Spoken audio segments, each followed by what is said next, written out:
अपने पसंदीदा शो के फुल एपिसोड देखने के लिए अभी डाउनलोड करें Dangal play app.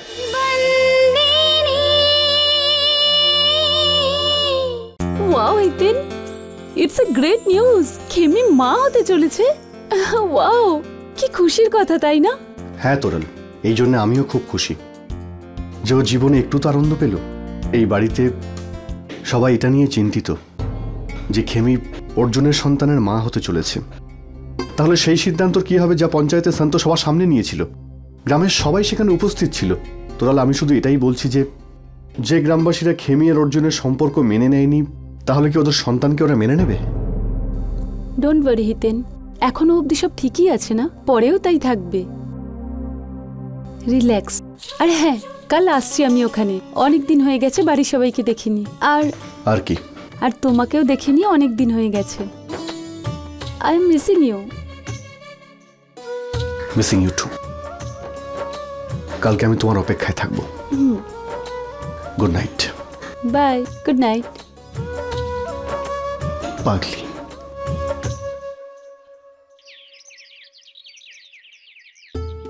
Good morning Khemi বৌদি। নাও নাও, তাড়াতাড়ি ডালিমের রস খেয়ে নাও, যাতে বাচ্চাটা ফর্সা আর সুন্দর হয়। হ্যাঁ, দিদা বলেছে প্রত্যেকদিন রাত্রেবেলা তোমার জন্য তরকারি বানানো হবে, আর চম্পাকলি আর আমি তোমার সঙ্গে 24 ঘন্টা থাকবো। ডক্টর বলেছে তোমার বিশ্রামের দরকার, কোনো কাজের দরকার নেই। কিছু কাজ হলে আমাদের বলবে, বুঝেছো?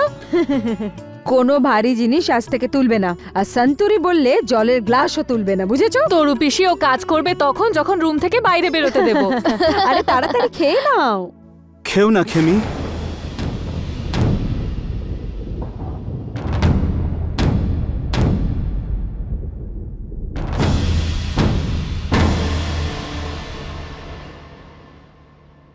কোনো দরকার নেই আপনাদের এত কিছু করার। আমি জানি আমার সন্তান অভাবেই বড় হবে, তাই ওকে এখন থেকে সেই পরিবেশেই রাখা উচিত। অর্জুন, তুই মায়ের গর্ভ থেকেই ওকে শিখতে হবে গরিব কাকে বলে।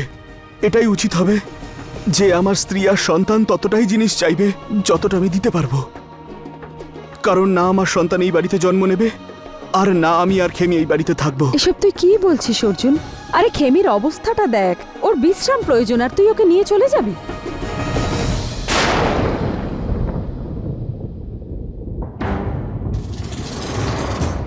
উনি এই কথাটা বলেছিলেন কারণ উনি জানতেন যে আমি এই বাড়িরই সদস্য।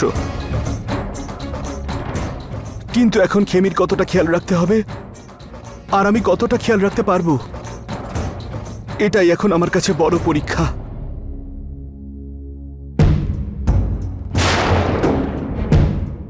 আমি আর খেমি এই বাড়ি থেকে চলে যাই, সেটাতে আমাদের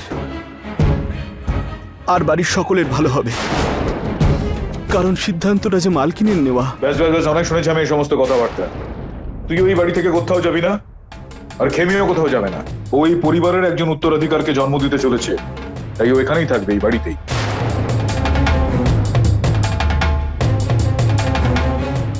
সন্তুর সিদ্ধান্ত অনুযায়ী ও এক্ষেত্রে এ বাড়ির পুত্রবধূ হিসেবে না থাকলেও ও আমার নাতি বা নাতনির মা হয়ে অবশ্যই এখানে থাকবে। মিথ্যে আশা দেখিও না বাবা। গোটা পঞ্চায়েতের মধ্যে মালকিন নিজেই সবার সামনে নিজের সিদ্ধান্তের কথা বলেছেন, আর সেই সিদ্ধান্তের বিরুদ্ধে কেই বা যাবে? আমি নিজে যাব।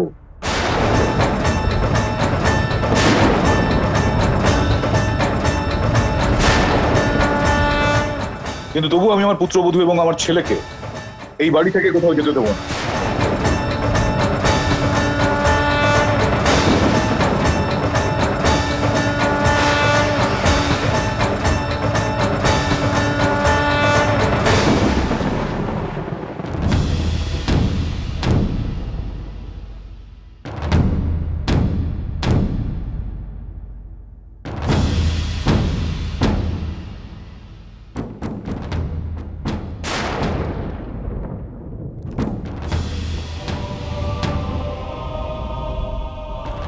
আমি জানি আপনারা সবাই ভাবছেন যে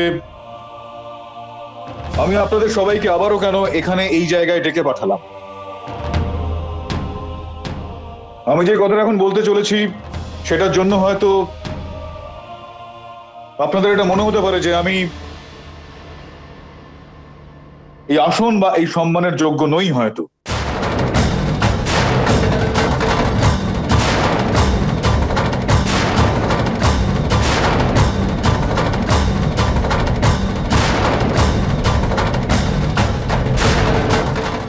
আর সেই কারণে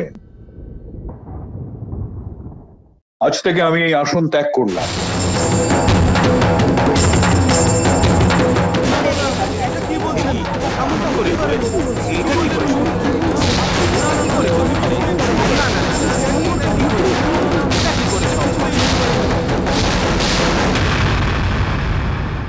কেননা গতকালই পঞ্চায়েতে আমার পুত্র এবং পুত্রবধূ সম্পর্কিত যে সিদ্ধান্তের কথা ঘোষণা করা হয়েছে আমি সেটাকে মানছি না।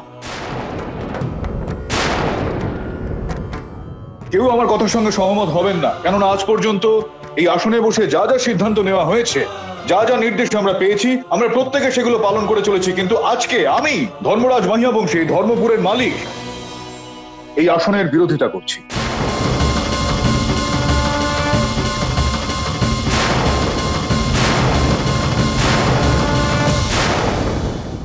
কিন্তু মালিক, যদি পঞ্চায়েতে গ্রহণ করা সমস্ত সিদ্ধান্ত আর আপনার নেওয়া সমস্ত সিদ্ধান্ত গ্রামবাসী মেনে চলে, তাহলে আপনাকেও মালকিনের সিদ্ধান্তকে সম্মান জানাতে হবে।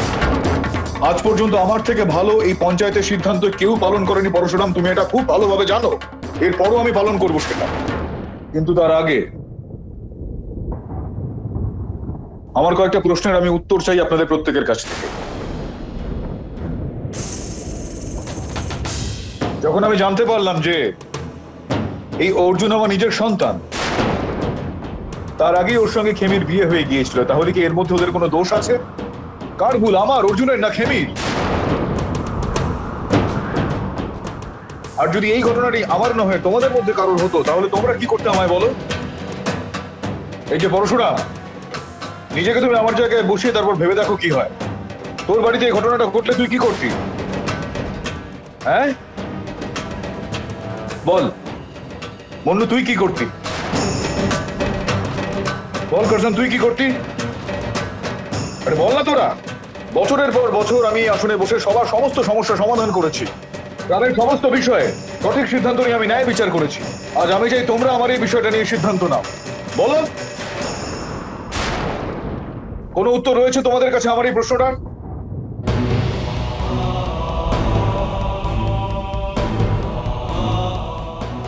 আমি বলে দিচ্ছি, এর মধ্যে কারোর কোনো ভুল নেই, কোনো অপরাধ এখানে হয়নি। অপরাধ তখনই হতো যখন এই বিয়েটার আগে অর্জুন, খেমি বা আমাদের মধ্যে আমরা কেউ জানতে পারতাম যে অর্জুন আমার সন্তান।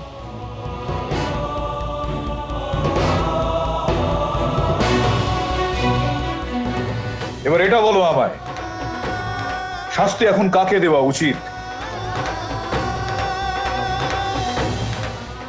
সেই নিয়তিকে, যেটার কারণে একজন ছোট বোনকে তার দিদির সঙ্গে এই কাজটা করতে হয়েছে, সেই ভাগ্যটাকে, যে কারণে একজন স্ত্রীকে তার স্বামীর থেকে সরে যেতে হবে, কাকে দোষ দেবে? আরে বলো তোমরা কিছু। তোমাদের চুপ করে থাকায় মনে হচ্ছে তোমরা মালিকের কথা মানতে পারছো না। মালিকের মতো এতদিন আমি তোমাদের কথা শুনেই এসছি, কিন্তু আজ আমি বলবো কিসের জন্য শাস্তি পাবে আমার নাতনি?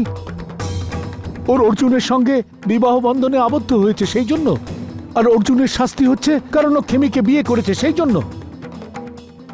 আরে যে সম্পর্কের কথা বলছো তোমরা মাসি আর ভাগ্নের, সেটা রক্তের সম্পর্কে হয়, অন্য কোনো সম্পর্কের নয়। যদি গ্রামে এই সম্পর্কের কথা বলো তাহলে কারোর সঙ্গে কারোর বিয়ে কখনো হতেই পারবে না।